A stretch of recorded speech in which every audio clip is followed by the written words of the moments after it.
Today we celebrate the third Sunday of Lent. This week we have the Samaritan woman at the well. She's at the well at a time when no one else is there, but Jesus has journeyed specifically to meet her. She carries her jug of water to and from that well. She's by herself. She doesn't want to be seen by anyone. She doesn't want to meet anyone because she's carrying with her not just a jug of water, but a burden of shame, even a burden of sin. She has been divorced and been 5 times, and the man she's with now is not her husband. She carries that burden of being used, trying to find someone who will fulfill her heart's desires. And Jesus appears.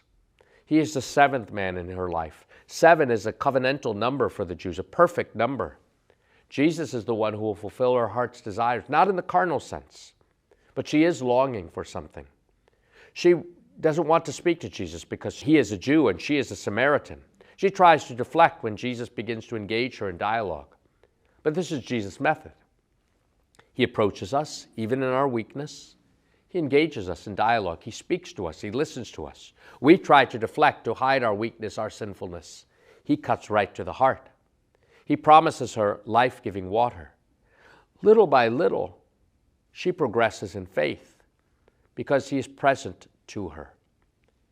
And she first addresses him as Sir. Then she addresses him as, I can see that you are a prophet. Later on, she recognizes that he is the Lord. This man told me everything I ever did. And she goes and tells the townspeople about what Jesus has done for her. And then they come back, and they no longer believe because of her testimony, but they have come to know and to believe for themselves that truly Jesus is the Son of God. Pope Benedict XVI, our late Holy Father, said, being a Christian is not a result of an ethical choice or lofty idea. It is the result of an encounter with an event or a person who gives our life a decisive direction and opens up new horizons. Certainly, the Samaritan woman at the well encountered this event, this person. Jesus told her she no longer had to live this way, but that there was a new way, his way, that he himself was this life-giving water which would well up to eternal life.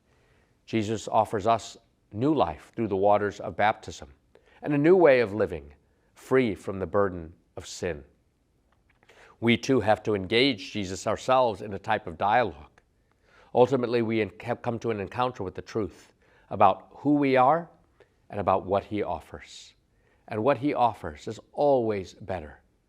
Jesus brings us little by little to make a proclamation of faith. Truly, this is the Son of God.